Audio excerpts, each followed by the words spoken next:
estudantes do 6º ano, sejam bem-vindos e bem-vindas a mais uma aula de língua portuguesa. Eu sou a professora Débora e essa é a nossa aula de número 8. Para a aula de hoje você vai precisar de um lápis, uma caneta, se você preferir, caderno ou uma folha de papel. Eu vou dar algum tempinho para que você organize o seu material e registre a data de hoje, o número da nossa aula e o nome da nossa disciplina.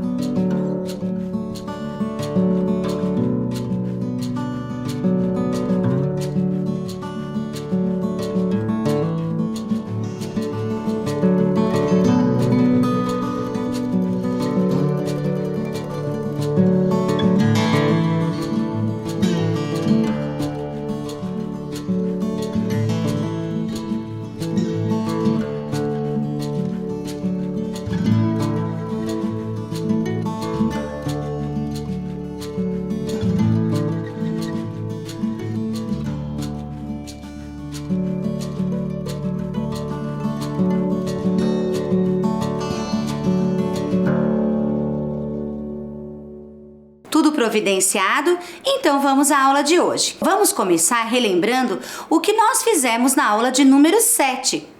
Nós começamos a aula fazendo a releitura da notícia e observando a importância das datas para a organização dos acontecimentos no texto.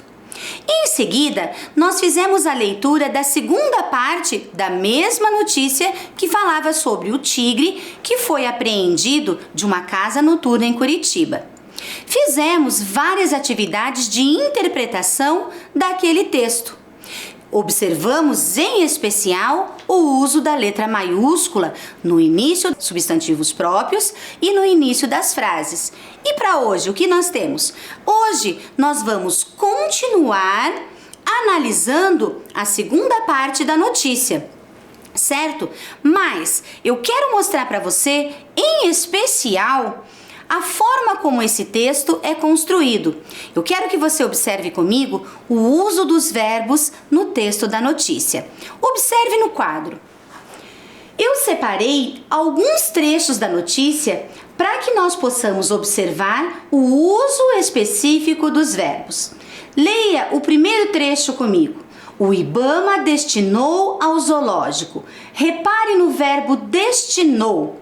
Ele indica uma ação que certamente ocorreu no passado. E a quem está se referindo destinou? O IBAMA destinou. Próxima frase. O animal chegou à unidade de conservação. Quem chegou? O animal. Próximo trecho. Contou o diretor de pesquisa e conservação da fauna, Edson Evaristo. Observe que aqui o sujeito está invertido. Quem é que contou algo? O diretor de pesquisa e conservação da fauna. E no último trecho, denúncias e imagens vazadas via internet levaram a Secretaria Municipal a executar a apreensão do tigre. Quem levaram? As denúncias e imagens vazadas via internet. Eu quero que você observe que todos esses verbos, eles estão empregados no que nós costumamos chamar de terceira pessoa. Terceira pessoa, o que significa isso? Repare, o jornalista, ele é o locutor, ele é quem está escrevendo o texto para que eu e você, os leitores em geral, possamos ler. Então, a primeira pessoa seria o jornalista, que observou o fato e vai relatar, vai nos informar. A segunda pessoa seríamos nós, os leitores, que vamos ler essa notícia. E por que terceira pessoa? Essa terceira pessoa seria o fato do qual o jornalista está falando. Por isso, repare que o jornalista, ele usa o verbo destinou, o IBAMA destinou. Nós poderíamos trocar o IBAMA pelo pronome ele. Observe no quadro. Nós poderíamos falar ele destinou, ele chegou, ele contou. Ou, no caso do último trecho, Elas levaram. Você percebe então que o jornalista, a pessoa que escreveu essa notícia, ele está usando os verbos na terceira pessoa, certo? Então a gente diz que esse é um discurso indireto, usando verbos na terceira pessoa. Agora eu quero que você observe o trecho a seguir. Vamos fazer uma leitura e eu peço que você repare em especial nos verbos. Após o episódio, manifestamos ao IBAMA que tínhamos condições para receber o tigre no Zoo de Curitiba, contou o diretor de Pesquisa e Conservação da Fauna, Edson Evaristo. Fomos escolhidos para a guarda do animal em razão da experiência na manutenção da fauna e por termos condições de alojá-lo adequadamente, completou. E aqui? Estes verbos que foram destacados, eles também estão sendo usados em terceira pessoa? Repare, o verbo manifestamos ou ainda tínhamos. Parece que quem está falando aqui está de fora do fato ou ele está se colocando dentro do fato que ele está narrando? Observe que aqui os verbos indicam uma mudança na pessoa que está falando. Se antes nós tínhamos a escrita em terceira pessoa, aqui nós não vamos ter em terceira pessoa, porque parece-nos que é um nós quem está falando. E ele se coloca, nós fomos, nós tínhamos, nós manifestamos, nós temos, ou aqui no caso, por nós termos. Então veja, de terceira pessoa, aqui eu tenho a primeira pessoa do plural. E eu só coloco uso eu ou uso nós quando eu participo do fato. Mas a notícia, ela nunca é narrada em primeira pessoa. O jornalista, ele não se coloca no fato. Ele não escreve o fato como se ele tivesse presenciado, como se ele estivesse envolvido. Mas então, quem é que está falando nesse trecho da notícia? É isso que eu quero que você faça agora, que você releia esse trecho, observe os verbos destacados e que você escreva nas linhas, certo? O nome e o cargo, a função da pessoa que está falando nesse trecho do texto. Eu vou dar um tempo para que você releia e realize.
Certo? Tudo lido e resolvido. Vamos conferir então? Observe lá no texto.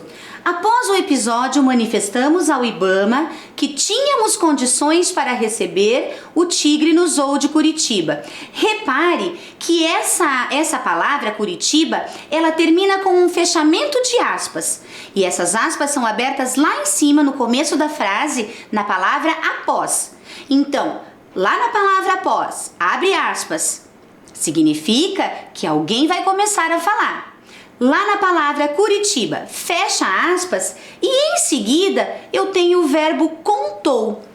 Quando eu retomo com o verbo contou, eu estou retomando a terceira pessoa. É o jornalista que escreve isso, contou.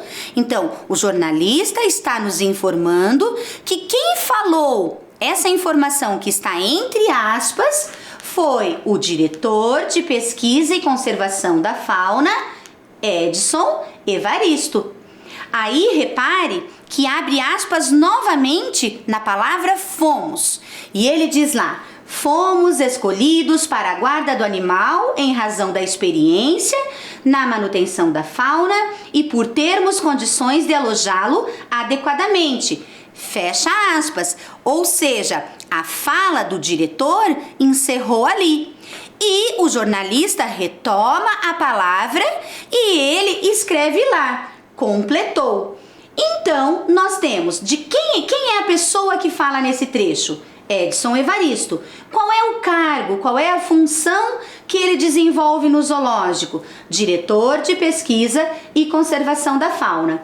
Eu vou dar um minutinho para que você faça a correção no seu caderno. Se você não acertou, releia, escreva o nome da pessoa que falava no momento e o cargo que ele desempenhava. Um tempinho para que você corrija.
Lido e corrigido, esse tempinho foi breve, só para que você pudesse corrigir no seu caderno. Eu quero continuar conversando com você sobre essa fala do diretor no texto da notícia. Repare que quando ele vai começar a falar, eu tenho aspas no início da fala e tenho aspas no final da fala. Então, quando num texto jornalístico eu vou fazer um discurso direto, o que é o discurso direto? É quando eu vou reproduzir a fala da pessoa tal qual ela disse no momento. Então, quando nós temos um texto narrativo, lembram-se do conto A Incapacidade de Ser Verdadeiro, que nós trabalhamos na aula 1, na aula 2? Lá nós vimos que eu posso usar 2 pontos antes da fala, travessão e tudo bem. Também é uma forma possível. No texto jornalístico, nós podemos usar o travessão, mas a preferência é pelas aspas. Eu uso aspas antes da fala começar e uso aspas para encerrar a fala, certo? Então, eu tenho os verbos que indicam aqui o discurso direto, como manifestamos, tínhamos, e eu tenho também o uso das aspas. Aspa no início, aspas no final da fala e a retomada da fala do jornalista. No outro trecho, aspas antes da fala, aspas para encerrar a fala e o verbo que indica que o jornalista retomou a palavra. Você lembra que na aula anterior eu usei a palavra feras? Eu disse para você ficar fera na interpretação, na compreensão, e eu escrevi a palavra feras entre aspas também? Mas lá não era uma fala de uma pessoa. Então por que eu usei aspas lá? É o que eu quero ver com você em seguida. Quando nós usamos aspas? De que forma nós usamos aspas? Observe comigo. Nós podemos usar aspas sempre em pares, né? Elas sinalizam o início e o fim do termo destacado por esse recurso.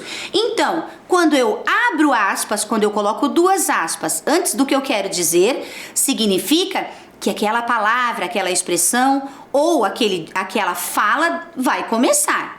Quando eu fecho aspas, quando eu coloco aspas no final, significa o final, o término daquela expressão, daquela palavra ou daquela representação da fala de outra pessoa, certo? Na notícia que nós lemos, as aspas foram empregadas para indicar, citar a fala de outra pessoa, não a do jornalista que escreveu a notícia. Isso tá claro para você? Vejam, o jornalista vinha narrando o fato que ocorreu em terceira pessoa. Quando ele foi apresentar um depoimento do diretor do zoológico, ele foi reproduzir a fala do diretor, o que ele fez? Que recurso que ele utilizou? Ele usou aspas antes da fala e ao término da fala.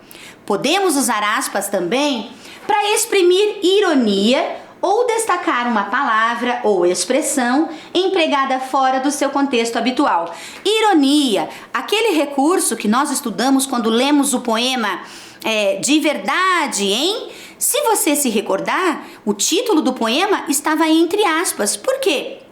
Era uma ironia, aquele recurso que eu utilizo quando quero falar algo, mas quero que a pessoa entenda de uma maneira diferente. Eu estou fazendo uma ironia. Ou, por exemplo, quando eu vou usar uma palavra e ela está fora do contexto original dela, como a palavra feras que eu usei anteriormente. Eu disse para você ficar fera na interpretação, na compreensão, e eu coloquei feras entre aspas. O que eu estava querendo dizer? Que você ia virar um animal selvagem? Não, eu estava querendo dizer que você ia ficar um expert e entender tudo do assunto. E temos ainda uma outra maneira de usarmos as aspas. Em neologismos, arcaísmos ou gírias. Neologismos são aquelas palavras que a gente cria, que elas não existem, mas eu vou criar uma palavra. Eu vou escrever entre aspas. Arcaísmos são palavras antigas que não se usam mais tanto hoje em dia. E gírias são as palavras que você conhece, linguagem informal, palavras que nós não usamos de acordo com a norma padrão. Então nós colocamos entre aspas. Eu espero que você tenha compreendido e que você passe a usar o recurso das aspas quando for produzir os seus textos. Vamos adiante? Vamos continuar a nossa aula? Eu trouxe para você pensar agora sobre os animais de estimação. Vamos sair lá do tigre, que é um animal selvagem, e vamos começar a pensar naqueles animais que nós temos em casa. Tigre não nos serve de animal de estimação, não seria nem justo com ele. Que tipo de animais você tem em casa? Que espécies de animais? Vamos pensar cachorros, gatos, peixes, coelhos. Existem uma infinidade de animais. Eu trouxe para que você conheça um pouquinho sobre esse assunto, certo? Acompanhe a leitura do texto comigo. Você tem curiosidade sobre a quantidade de animais de estimação no Brasil? Qual será o animal mais adotado como pet? De acordo com números levantados pelo IBGE, sobre a população de animais de estimação em todo o território nacional, até o ano de 2013, foram contabilizados no país 52,2 milhões de cães, 37,9 milhões de aves, 22,1 milhões de gatos, 18 milhões de peixes, 2,2 milhões de répteis e pequenos mamíferos. Ou seja, em 2013, A população pet no Brasil era de cerca de 132,4 milhões de animais. É muito animal de estimação. Se você tem aí o seu cachorro na sua casa, o seu gato, o seu patinho, em qual desses números você se encaixaria? Essa informação é curiosa. O que é que eu quero que você faça? Imagine que você precisa contar essa informação para os seus colegas, para sua família, ou ainda, se você estivesse na escola, você fizesse a leitura desse texto e você precisasse passar para os seus colegas essas informações. Como é que você poderia contar isso para os seus amigos? Será que você não ia se enrolar com tantos números? Vamos fazer um exercício, uma tentativa? Eu vou dar um tempo para que você releia esta informação e que você escreva como você faria para apresentar essas informações aos seus colegas se você estivesse na escola. Escreva no seu caderno. Eu falaria, amigo, você sabia? Como você faria? Será que esse texto não ia ficar muito longo? Enfim, tente, escreva e nós já voltamos para conferir.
Tudo certo? Conseguiu achar uma resposta? Eu não sei como você pensou aí na tua casa, mas eu vou mostrar para você a maneira como eu faria se eu precisasse levar para os meus alunos essas informações, mas de uma maneira mais simples, mais objetiva. Veja só, eu apresentaria para os meus alunos um gráfico. Observe que nesse gráfico eu coloquei todas as informações apresentadas no texto. Vejam só, eu coloquei lá 52 milhões de cães. Eu fiz uma coluna respectiva aos cães. Eu coloquei lá a informação do número de aves, localize no gráfico. Eu coloquei a informação dos gatos. Observe no gráfico aonde eu coloquei e como eu coloquei o número de gatos. Também coloquei o número de peixes e também coloquei o número de répteis e outros pequenos mamíferos, certo? Repare que eu tenho então um total de 132,4 milhões de animais. E eu coloquei também a fonte de onde eu tirei essa informação. IBGE e o ano de 2013, que também aparecem no texto informativo. Repare que o título explica para o leitor qual é o assunto que foi estudado nesse gráfico: população de animais de estimação no Brasil. Então, quando nós queremos apresentar dados, o que são dados? Dados são informações, são resultados de pesquisas feitas. Eu quero apresentar esses dados de uma forma objetiva, que fique fácil para o leitor compreender. Eu posso usar um gráfico.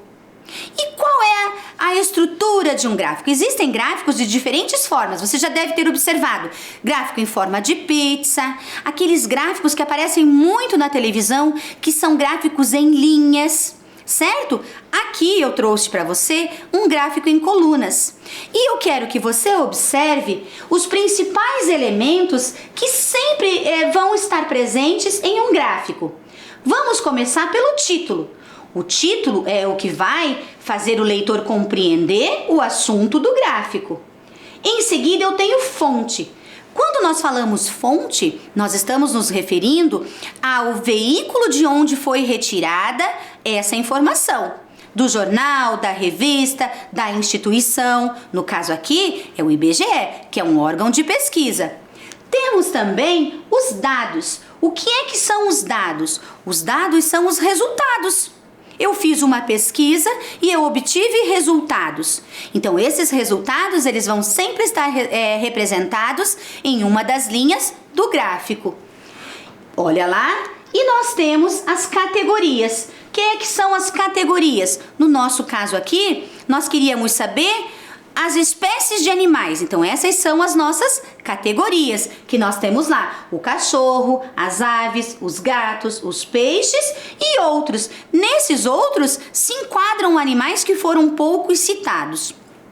E nós temos ainda os números. Os números dizem respeito à forma que esses resultados foram mensurados, a quantidade. Então, quando nós lemos ali no gráfico 50, 60, os dados, eles se referem a milhões de animais. Observe que a coluna referente ao cachorro está acima do número 50, porque ela representa 52,2. Certo? Então, é uma maneira que nós temos de apresentar resultados de forma simples e objetiva. Assim como a notícia que nós lemos, o gráfico também nunca vai apresentar opiniões. Eu quero que você me mostre agora que você compreendeu o gráfico e que você é capaz de interpretá-lo. Eu trouxe algumas questões para resolvermos. Vamos lá. Letra A. De acordo com o gráfico, qual é o animal mais adotado como animal de estimação? Letra B. Se uma pessoa tiver um porquinho como animal de estimação, em qual das categorias apresentadas no gráfico esse animal se enquadraria? Eu vou deixar essas questões na tela para que você pegue o seu caderno e registre. Letra A. Analise o gráfico e escreva a resposta da letra A. Letra B. Analise o gráfico novamente e escreva a resposta da letra B. Nós já voltamos para conferir.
Tudo lido, resolvido, vamos conferir? Observe então. De acordo com o gráfico, qual é o animal mais adotado como animal de estimação? É o cachorro. Veja lá na barra, veja no gráfico, né? É a barra que tem o maior número, a maior representatividade. Na letra B, está perguntando, se você tiver um porquinho como animal de estimação, em qual das categorias apresentadas no gráfico esse animal se enquadraria? Outros, um porquinho é um pequeno mamífero. Então, ele não faz parte ali dos gatos que já estão representados, dos cachorros, então ele vai se enquadrar na coluna outros, na categoria outros. Mais uma questão sobre esse gráfico. Aliás, mais duas questões. Vamos lá? Letra C. Analise o gráfico e responda: qual é a segunda espécie de animais preferida pelos brasileiros como animal de estimação? E ainda letra D. A quantidade de animais apresentada no gráfico diz respeito ao mundo, no geral, ou ao nosso país? Como você descobriu essa informação?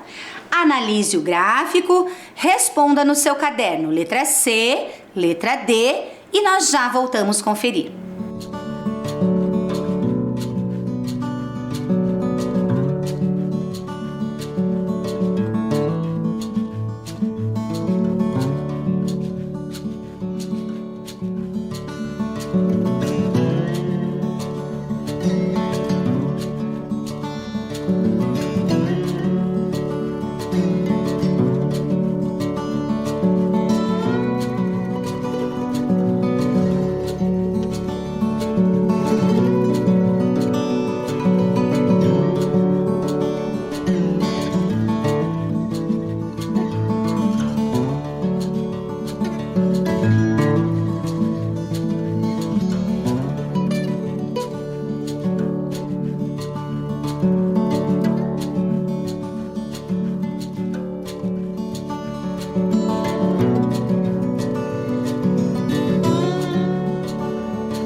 Vamos conferir as suas respostas? Vamos lá? Então, você tinha que responder qual era a segunda espécie de animais preferida dos brasileiros. Então, você vai observar no gráfico, depois do cachorro, qual é a categoria de animais que tinha a maior quantidade? E você observou que são as aves. Na letra D, você tinha que me dizer o seguinte: a quantidade de animais apresentada no gráfico diz respeito ao mundo em geral ou ao nosso país? Como você descobriu essa informação? Bom, para você responder essa questão, você tinha que olhar atentamente para o título, certo? Vejam lá, população de animais de estimação no Brasil. O título do gráfico já indica a qual país pertencem os animais ou em que país foi realizada essa pesquisa, certo? Bom, nós vamos ficando por aqui. Deixo para você o meu abraço, cuide-se e até a próxima!